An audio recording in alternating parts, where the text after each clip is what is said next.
Well, good morning, everybody. It is that time again. And I'm coming to you live from my home. Well, it won't be live by the time you see it, but it's live for me. And I wish that we were live in person, but it's not that way. Not going to be that way for quite some time, it seems like. I was talking to my friend about all the happenings of the day, and he had a lot to say. Everybody has a lot to say. But I am finding for the first time in my life to not have a lot to say because I've just reached a point of apathy. I don't know what to believe anymore, and I don't know what to say about it anymore because I just don't trust much anymore. And that's a bad place to be.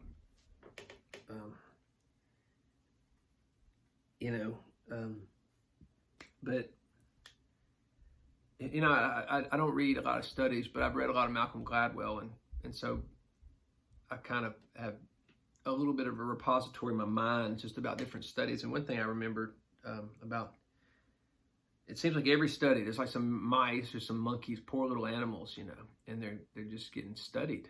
And it's like just so we'll know, let's see how smart, let's see what the limits of intellect for these mice are, like whatever it is. And they'll make a maze and make it all funny, and and usually like there's some that'll figure it out, but then inevitably they'll like pull some cruel joke where they just change the rules every day for the monkey or the mouse or whatever. And it doesn't matter, man. They all eventually quit, and they all eventually go nuts. And I just think, because everything's got a limit, and I think we do too. And when we imagine me just being like, okay, today we're going to play this game, and today you use your feet. You can't use your hands, just your feet, and you try to score a goal in this goal or that goal. And then tomorrow I'm like, well, no. Today we use our hands. Yesterday we did our feet. Today we only use our hands. Or the next day I'm like, well, look, today we score as many points as we can. And then the next day I'm like, no. The object of the game is to score as little points as possible. At some point, people just said, I don't know what I'm doing anymore. I just quit. I'm giving up. If we can't get our minds around things, and if we can't find some footing, man, it makes us crazy. It makes mice crazy and monkeys crazy, and it makes human beings crazy. And I feel like we're getting put up to be made crazy these days. Apathy. I think they want us to not know what to think, not want us to give up, want us to just give up and just vote, want us to just, it's like that when you get to this place where you studied and you're not sure if you know the test or not, but you just don't care, and we're just going to take the test so we can be done with the test. It's like where we're all at with politics, where we're all with this COVID stuff. And here's the thing. We want that stuff to go away. We want everything to go back to normal. We just desperately want it. But it's not going to. Doesn't look like it's going to go back to normal anytime soon. It might be a new type of normal. And all of your wanting for things to go back to normal is not going to make it go back to normal. And all of the pain and the suffering that we've been through so far doesn't mean that that's enough and that it's going to make it go back to normal. It goes for the racism talks as well. Like, it ain't going back to normal. And if it bothers you, plan on it, because it's been coming for a long time. And I don't like conflict. I mean, I'm like anybody else. If I get in a conflict, I really want it to go back as normal as quickly as possible. But sometimes my wife's just not there. It can't just go back to normal. We can't just forget about that. It's going to take a little time. And we want things to go back to normal, but they're not going to. They're probably not going to anytime soon. And just because the election happens and we think that all this is probably not going to go away. This is a bit of an interesting point. It's a little bit of a caveat, but I'll make it anyway. News cycles work, and so we keep up with what's on the news cycle, and we think that we equate the cycle of the news with what's really most important. Okay. And we think, oh, well, this is what they're saying, so this must be the most important events in the world. And that's not true. If something extremely important happened in the news 2 years ago, it doesn't seem important to us today because the news cycle's moved on. So we've moved on. But what if it was a significant problem 2 years ago? Is it gone away? We act like it has because the news cycle has cycled on. So we act like, oh, it's out of sight, out of mind. It's not happening anymore. Wrong. Wrong.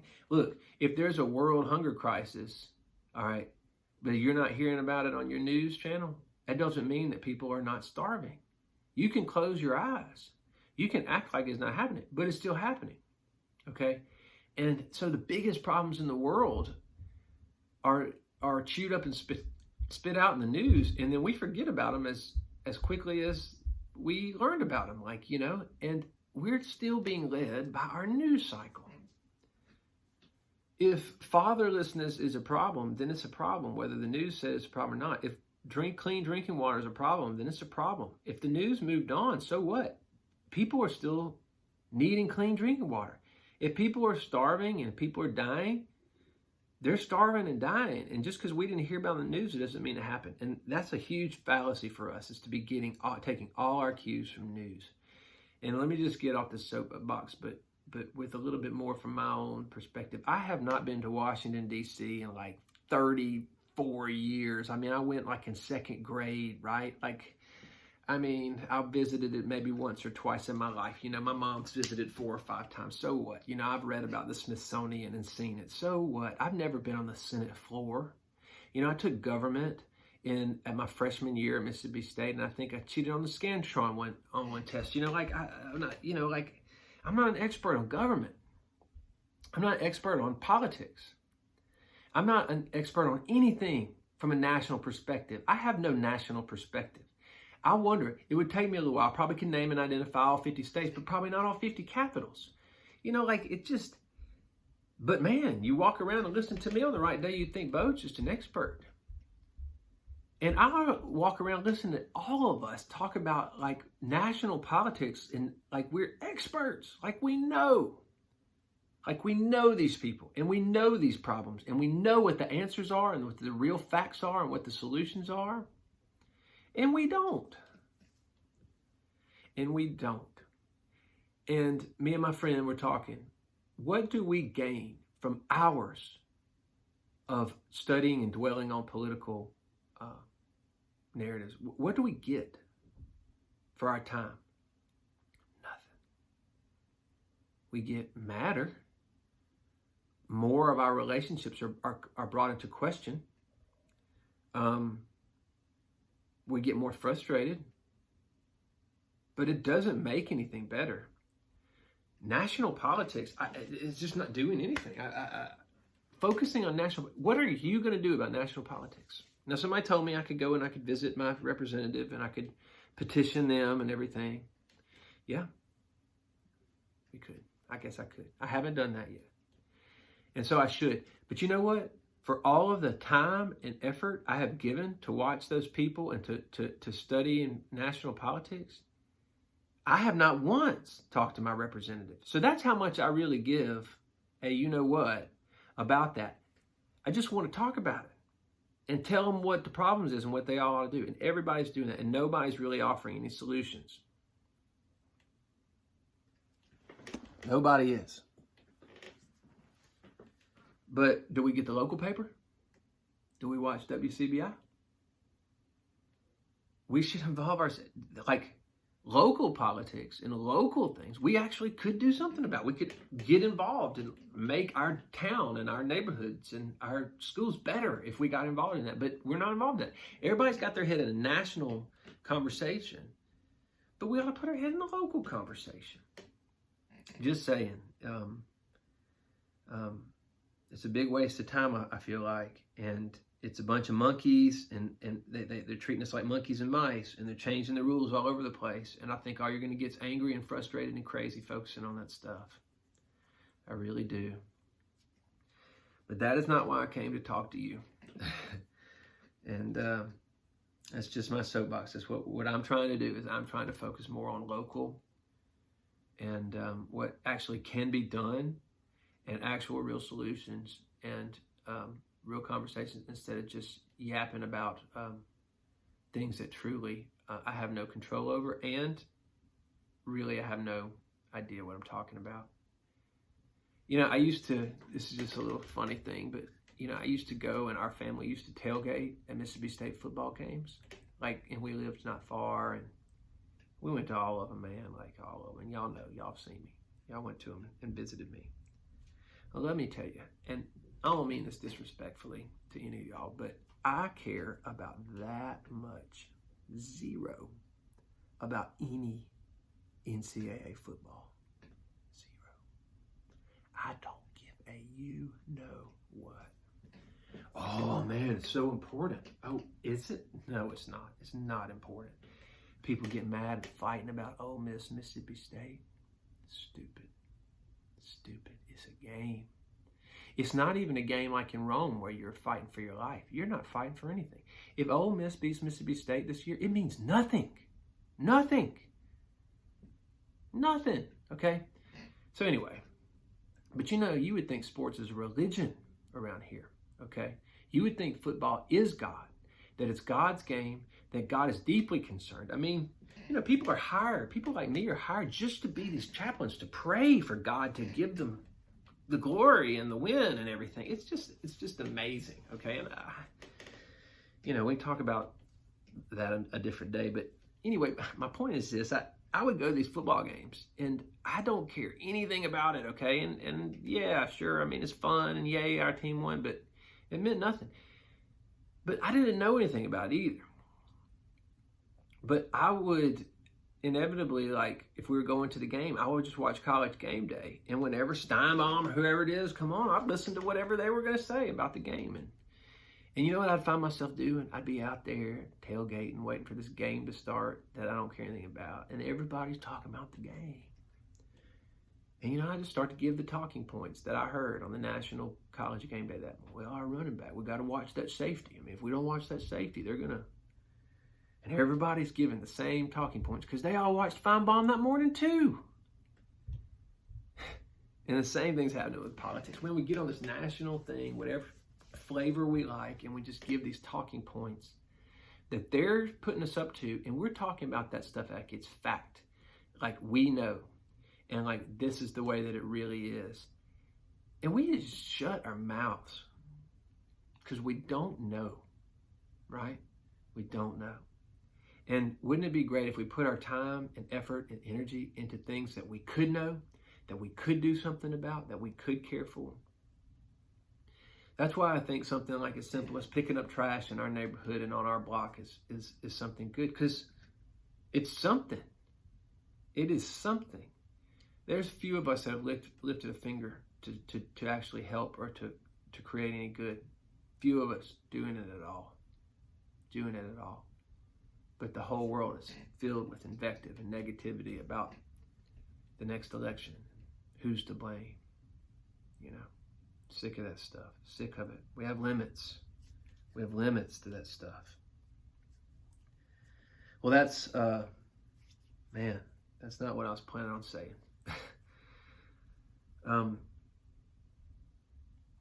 Real quick with the time I have left, if my phone doesn't go off here.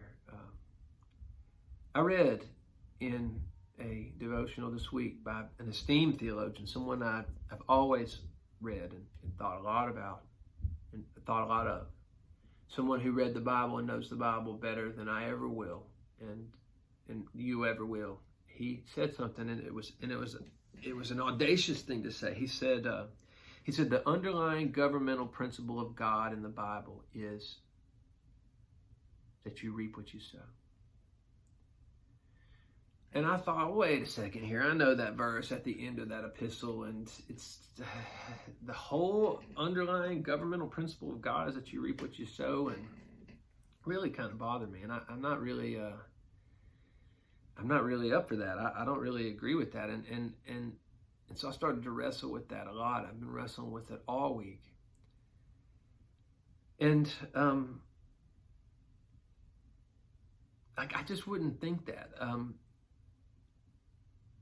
The underlying governmental principle of God in the whole Bible is that you reap what you sow. I would have guessed that it's love, or that it's forgiveness, or this grace. Like, that's good underlying principle, grace, And that's what I would have argued is we don't reap what we sow.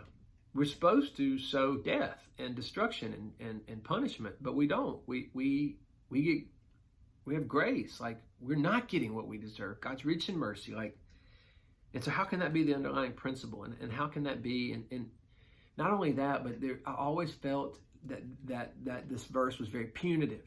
It was like, God's not going to be mocked. Whatever you reap, you're going to sow. And I was always just kind of like, okay, I know it's true, but don't hurt me. Like, and so I've always been it's been one of those verses that it's kind of like, you know it, but you just don't want to hear it again. God, don't make me hear it, And I'll read it to you here. It's in Galatians 6, starts at verse 7. It says, do not be deceived. God is not mocked. For whatever a man sows, that he will also reap. For he who sows to his flesh will of the flesh reap corruption, but he who sows of the Spirit will of the Spirit reap everlasting life. And let us not grow weary while doing good. For in due season we shall reap if we do not lose heart. Therefore, as we have opportunity, let us do good to all, especially to those who are of the household of faith. And so the context of that is being generous and doing good. And I've for a long time taught that's sowing and reaping is about generosity. And it's pretty obvious. I mean, if you hoard and you're very stingy and greedy,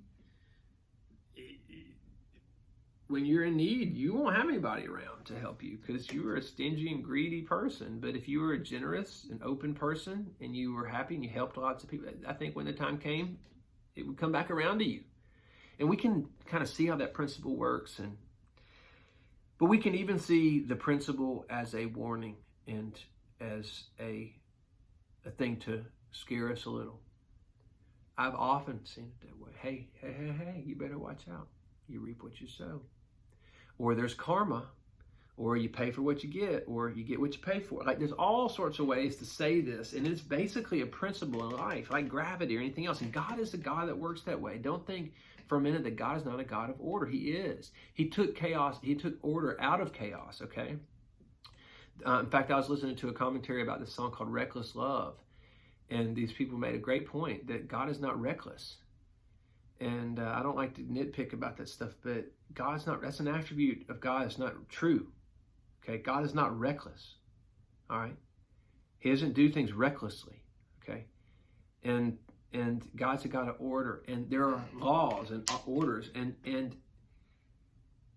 I think that here, it's just the principles being made. Now it's being made in a negative light, like don't be deceived. God is not mocked, so it seems really negative. But what if it's just a principle? I mean, gravity is negative too when you're standing on the Eiffel Tower. Like, it could be a real negative. But is it negative? It's just a law. It's just a principle to guide, to help. And the sooner that we realize these principles, the better off that we're going to be. All right, and so you reap what you sow, right? I'm like, God, how can that be the underlying governmental principle? That you reap what you sow. And it seems so negative, and again, so punitive. It seems so wrong to me that I just couldn't get my head around it. And here's what I felt like God has dealt with me this week and said. He said something like, Bo, just look around. Look in your yard. I'm noticing nature. A seed's planted there. There is where it grows. It's a persimmon seed. Persimmon tree is the tree that grew. It grew in shade. It's growing towards light. This tree over here, it didn't make it. It's dead.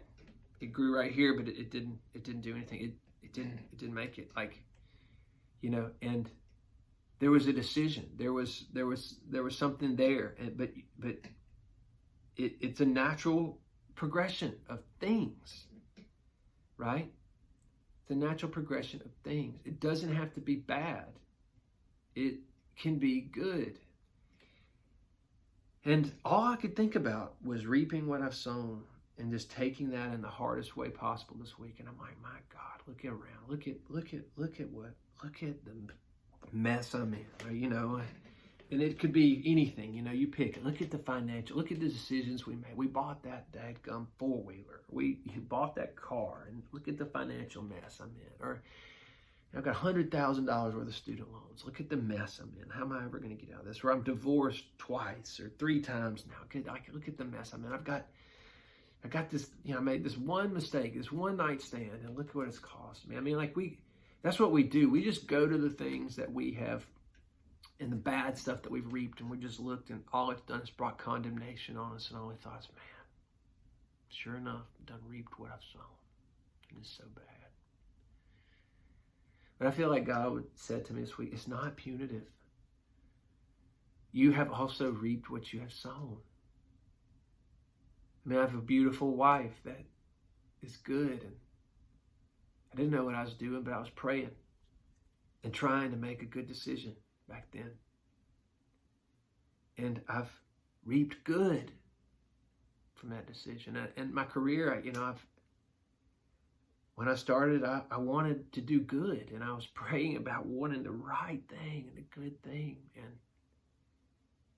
And it's not all bad. It's been good. I mean, the lines have fallen in pleasant places in many ways. It's a mixture of bad and good. But one thing I cannot say is that I didn't have a part in making it. The life that I have is the life that I have made, that I have created. And the underlying governmental principle of God, what He is wanting us to learn, is that is true. There is freedom. There is choice. There is responsibility. You have freedom and choice and responsibility. It is not just negative and punitive. It is also positive. You can reap whatever you sow. Imagine instead of it being this thing where it's a warning and this scary thing and you better not do wrong and just waiting on the other shoe to drop. That's the way that we think about this verse. But what if just imagine God, and you're in this beautiful field, and let's say it's 1,000 acres, and the topsoil is 5 feet deep, just rich, beautiful soil. And God just says, look, here's these seeds. And see, if you put one in the ground here, it's going to grow. It's going to grow into something. Look, you can reap what you sow. Anything you want to sow, you can sow. Anything you want to sow, you can sow. And it's going to cycle, and you're going to eventually reap that. And so what you're sowing today, you will reap tomorrow. And look at nature. Look at the evolutionary nature behind the things that God has made, and everything is this way. And but in our Christian thing, like we have this weird thing, like we don't want to take responsibility. Like we don't want to have to own our actions. We always want to put it off on God to handle it, or God to take care of it, or God's going to clean up a mess, or God's going to get me out of debt, or God's going to do this stuff. But we are reaping what we're sowing, right? And God's going to be there with us, but we're still making our life that we want to make. And this principle of grace and the principle of all this stuff is fine, and we can practice that, and we need to practice that, and those are important Christian principles. But we don't sit there at night with our kids and we're like, hey, you know what? It doesn't matter if you brush your teeth. It's not going to matter. We don't tell them that. We don't sit there and say, hey, look, it doesn't matter. You act good, you act bad, you break the rules, you do whatever you want to. It doesn't matter. No, that's not how I talk to my girls at all. I talk to my girls like this. Hey, y'all better quit fighting. You better quit your fighting. You better quit your arguing. If you don't quit, you're going to get in trouble. Hey, girls, hey, girl. If y'all behave and do well, we'll go get popsicle. Hey, wait. If you do good and you behave, you're going to get rewarded for it. But if you do bad, you're going to get punished for it. Like, that's what we're doing. That's what we do with our kids. That's what we do with everything. I mean, in our jobs, like, nobody's boss is like, hey, you show up late, show up early, show up whenever you want, work however you want to. Don't worry about corporate structure. Don't worry about corporate guidelines. You just do whatever you think is right. It'll work out for you. No. You better hang in those guidelines and do all those things. If you do them well, you'll be rewarded for them and compensated for them. But if you do them poorly, you're going to get fired. You reap what you sow. So reap good and you'll sow good. Reap bad though, but you'll reap bad. Right? That's what we tell our kids. Hey, look, if you don't brush your teeth, they're going to like Shrek's. You don't want Shrek teeth? They're like, no, don't want Shrek teeth, Dad. Better brush them. You know, and I love saying it. Man, I should write a book. God's not going to brush your teeth for you. God's not going to brush your teeth for you. They'll rot right out of your mouth. And so you reap what you sow, even with your teeth. I'm just trying to convey that this is a lesson you have to learn. And the sooner that you can accept responsibility, the sooner that you can get on with sowing seeds that are good, that are beautiful, that are life-giving, that are life-enriching. You know, righteous people that seek good and seek righteousness of God, that seek to please God in their decisions, they plant beautiful seeds everywhere they go. And those seeds grow. And those investments, they grow. And those investments end up giving dividends.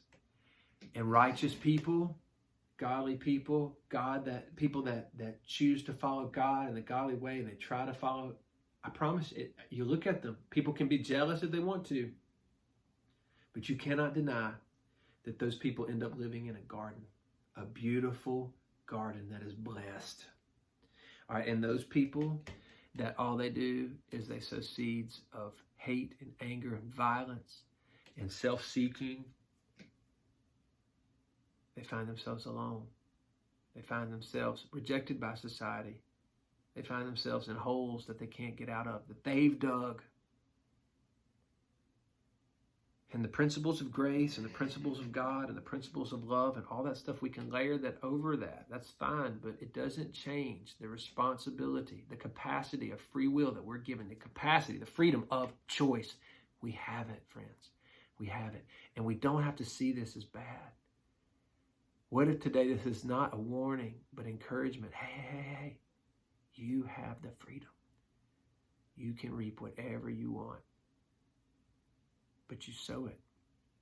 If you don't sow any seeds right now, if you sit, when the harvest time comes, there's nothing to reap. If you sit day in and day out and you don't do anything, you're not going to have anything. 2019 was a pretty good year for me. It's a special year for me. I think I've probably told you guys this story, but of course in 2020, everything looks good. 2019 looks so great, you know. But in 2019, I made a New Year's resolution. I was going to write songs. After being a musician for 25 years of my life, I wanted to write my own songs, which I'd never done. I tried a couple of times, but it was very, very difficult. And so I wrote about 25 songs in 2019. 25 of them. Now, are they good? No. Is there maybe one or two? It's okay, maybe. There's about 5, 6, 7 I like, that I actually really like, that I'll keep, and I'll play those songs for the rest of my life. Okay, so what is the difference between 2018 and 2017 and 2016, 2015, 14, 13, 12, 11? What is the difference between all those years and 2019? Nothing, except I did sow seeds in that way. And now I am reaping that stuff. Right? Like I chose to actually plant seeds, specific types of seeds that I wanted to grow. And those things actually did grow, and I harvested them, and I have them. I have something to show for my time, and it's very successful. Why? Because it was a desire, it was a passion of mine. It doesn't matter if I sell millions or not. I haven't sold any. I probably never will. It doesn't matter. I still have these seeds that I've sown, right? And I'm reaping this harvest because I wanted to do that, and I did that. My daughter is learning to play piano. She's learning every week. She's planting these little seeds. And she's going to water and fertilize those seeds. And to the degree that she does that, she can take it as far as she wants to go with it, right? Right? It's investment. It's an opportunity, right? And so God, I think, is saying to us as, Paul says in a different way, forgetting what is behind, pressing on. I press on towards the goal and the prize. And so the miracle today is that we have today. while it is today. The only time that we can plant any seeds is today. We can't plant seeds tomorrow because we're not promised tomorrow. We can't plant seeds yesterday because it's over with. The seeds planted yesterday are planted. Now you can go round them up. You can go get a little Roundup, put it on it, and kill them quick if you know they're bad and they're going to grow into something. There's still some things you can do. I mean, analogies. But today we have today, and we can plant new seeds. We can have new visions, dream new dreams, sing new songs, find new hearts, new minds. We can find renewal in God. And he says that we can do all things through him, through Christ who gives us strength. It's not punitive. The underlying governmental principle of God is that you reap what you sow. It is an evolutionary thing. It is the nature of all things. And we should not shirk that responsibility. We should face that responsibility wide-eyed and head-on. That is the difference between a child and an adult. As an adult takes responsibility for their actions and for their thoughts and for their words and for their deeds. Take responsibility for who you are today. God wants you to be strong. He wants you to take responsibility, right? Parable, two sons. One says, God, I'll do whatever you want to, but he goes, Father, I'll do whatever you want to, but he goes away and he ends up forgetting about it, doesn't do it. The other one says, I ain't doing that. He thinks about it and he decides to go ahead and do what his dad did. And Jesus says, well, which one did the will of the Father? The latter. The one who actually did it. Okay? Be a doer of the word and not a hearer only, deceiving your own self. Your own self. Nobody needs to hear this more than me, friends. We all are a mixed bag. We've got seeds that we've sown that are good, and seeds we've sown that are bad. And some of them have grown into big old trees. And we can't just cut down the trees. We have to live with them. And we have to deal with them. And God has been there. And God gives us the capacity and the ability and the grace and the mercy to get through it. But he is also, the most beautiful thing that I think that he gives us is the opportunity every day. His mercies are new every day. You can start over again today. You don't have to keep sowing and reaping those kinds of things. You can learn from that. You can start to build a garden. And it might not happen tomorrow, but if you start to sow good seeds and sow good and sow towards righteousness and faith and joy in the Holy Spirit, you will start to reap that. And the more that you sow it, the more that you will reap it. And one day in some distant future, you might look around and you've got a sprouting garden all around you. Not with weeds and insects and work and toil and sweat, but joy and beauty and simplicity and goodness and even purpose. You know, purpose beyond our wildest dreams. I want to close with a quote from St. John of the Cross. It says, "Ah, who has the power to heal me? Now, wholly surrender yourself. Do not send me any more messengers. They cannot tell me what I alone must hear." Do not send me any more messengers. They cannot tell me what I alone must hear. I'm a messenger. But you alone have to hear it. You alone have to learn it. Nobody can do it for you. I alone have to hear it. I alone have to learn it. I alone have to choose for my life what I want to sow and what I want to reap. So be encouraged, friends. Don't be afraid. God is your best friend. God desires to help you. God wants to bless you and me. He promises so. He promises us, right? Some seed fell here. Some seed fell here. Some seed fell here. Some seed. Different things happened, right? But the parable of the sower comes down to be good soil. And Jesus says, if you don't understand this principle, you won't be able to understand any other principles, the principles of God. You reap what you sow. You reap what you sow. There's blessings and there's curses. There's life and there's death. There's joy and there's sorrow. There's victory and there's defeat.